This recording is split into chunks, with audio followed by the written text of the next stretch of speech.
First of all, thank you for standing by here for us and agreeing to make this interview for us. That's my pleasure. We are delighted to be here at OASE headquarters, Innovation Center, and everything. I know that OASE has been the world leader, or one of the leaders at least, but the world leader in the pond business and in the pump business before.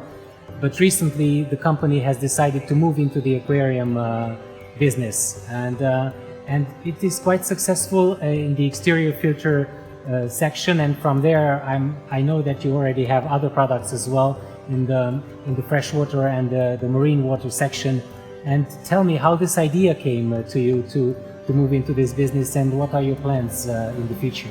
OASE has always been a very successful leader in this water garden business, and there are several core competencies we figured out. One is for sure on how to deal with water, doing good filtration, all these kind of things, but also pump technology is a very important topic.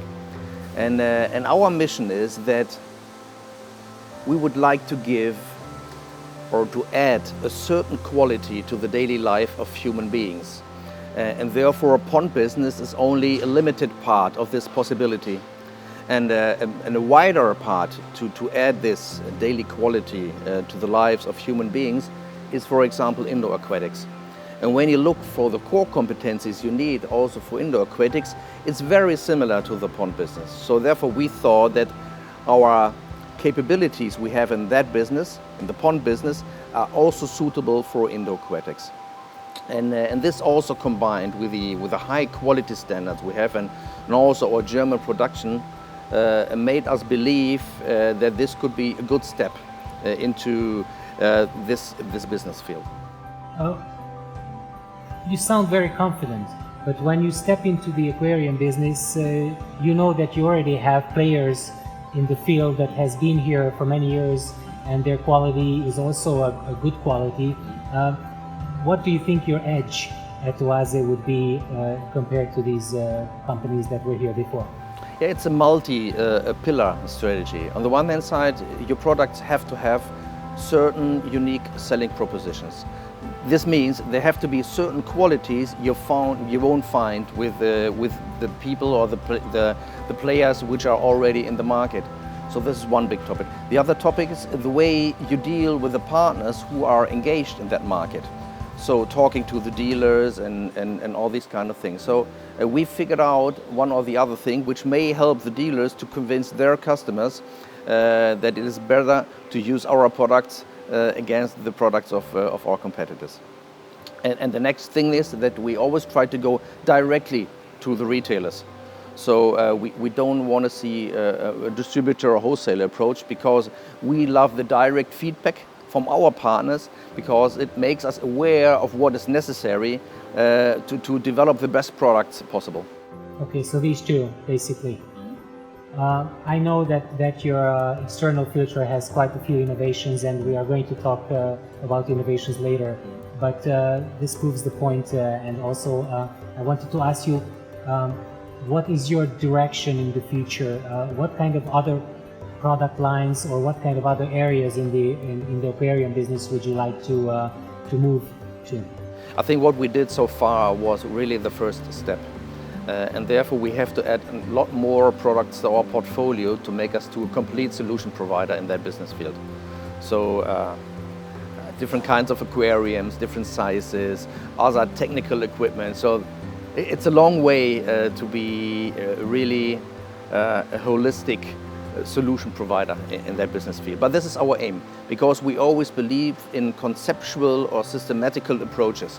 I think we made a good step now with the products we developed and entered into that market, but it's a wider field. All right, I have to ask you, where do you position yourself in the aquarium business? What kind of who are your main competitors, or at least who do you consider? I have an idea. I want to mention Eheim, for example. I wouldn't say JBL, because I know that JBL is a big company in Germany and also in the world. They don't aim for the same price level. How do you position yourself in this area? Where would you like? What kind of end consumer you have in mind, and what kind of competition you have in mind when you speak in the aquarium business? It may sound strange to you, but we're not looking so much on our competition. It's that we pretty much show what we are capable to do and what we believe is necessary for a market. So this is why we develop the products you can find now in our portfolio. They are quite different compared to the things you saw on the market so far. So if our aim has been to copy our competitors, our products would look pretty much the same now. So that was not our approach. So we thought, what are our competencies, the things we have learned from the water garden business, and how to implement these things in the new products for the indoor aquatics market. So this is, and talking about the customers, yeah, I think with engineered in Germany and products produced in Germany, you have to hit a certain price level because otherwise you can't afford to make the things like we do them. So I think we are pretty much a premium brand and therefore this is also the customer we're focusing on. And also when you see our product like the Highline Aquarium, I think we're on the one hand side approaching the aquaristic audience, but additionally also the people who are more interested to see an aquarium as a piece of their lifestyle, as a piece of furniture or anything like that. So maybe people to attract, which haven't been attracted by the classic aquaristic market so far. Oh, I see. Also, I have to tell you that your idea of distribution, the second pillar that you were talking about, is also helping distribution a lot, because we have seen with other products, and aquarium enthusiasts have seen prices go into competition with each other, and then distribution network is being destroyed by the type of distribution they chose. So I, as an avid aquascaper and also as a distributor, I would have the same, or retailer, I would have the same opinion that it's a very good idea to have this system of distribution. We're really selective. We are really selective and we like to work directly. Because in the end, we are partners, no? Brothers in crime, I call it that way. It's if you have to search for people who share the same values and the same attitudes. And we find this amongst the specialized retailers in the indoor aquatics business. And therefore you also have to select for the right ones who fit to your idea of how to do this, how to do this. And I don't want to call it business. It's more or less like a mission. So this is what makes us stand up every morning from the bed. It's not that we're talking about figures. It's really how to add this quality to the daily life of human beings. And this is something which I believe is, from a philosophical point of view, a very, very strong emphasis, or how you say, driver for our daily business. Okay, this is a very interesting issue, and I also wanted to ask you, there's a problem with big companies. I know that OASE maybe is not considered big in terms of big German corporations, but it's a big company in the field, one of the biggest players. How do you keep the corporate culture on a hobbyist level in the production, in the development phase? How do you avoid getting the company employees, managers and everybody go on a corporate level and forget the main basic? Do you have any policy to support them into staying in the hobby? Yeah, it's also part of our philosophy. So the most important thing while leading a company is that you have to form a goal or add a common sense to the company and also to the culture, so that people know what they contribute to. So it's not that somebody stands at the production line as only mounting a filter.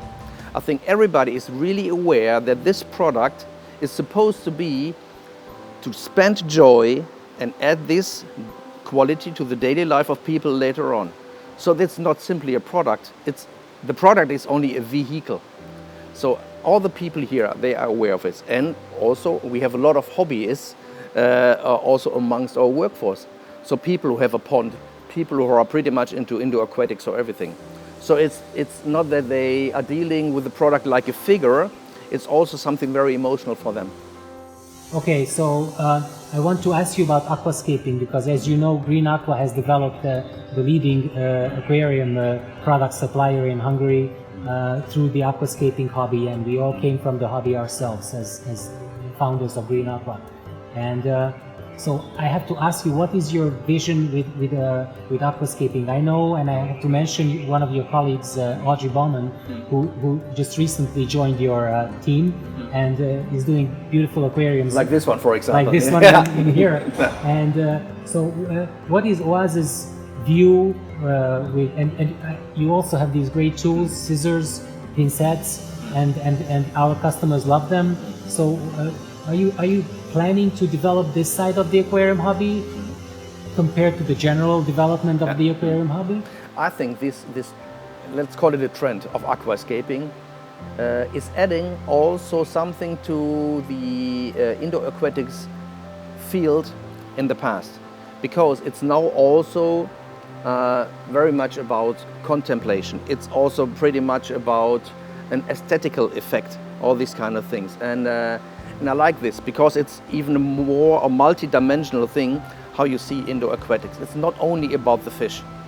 So therefore I believe that this is something which is a very stable thing, and I hope that this will last for a very long time, because then people will see this also as a holistic approach, because you have this nice aquascaping, they have the fish, you have this wonderful piece of furniture, so that's even wider than only focus to the technical things. And you know, I think we will be open to a broader audience, and therefore for sure we will support this trend, for sure, because we believe that this is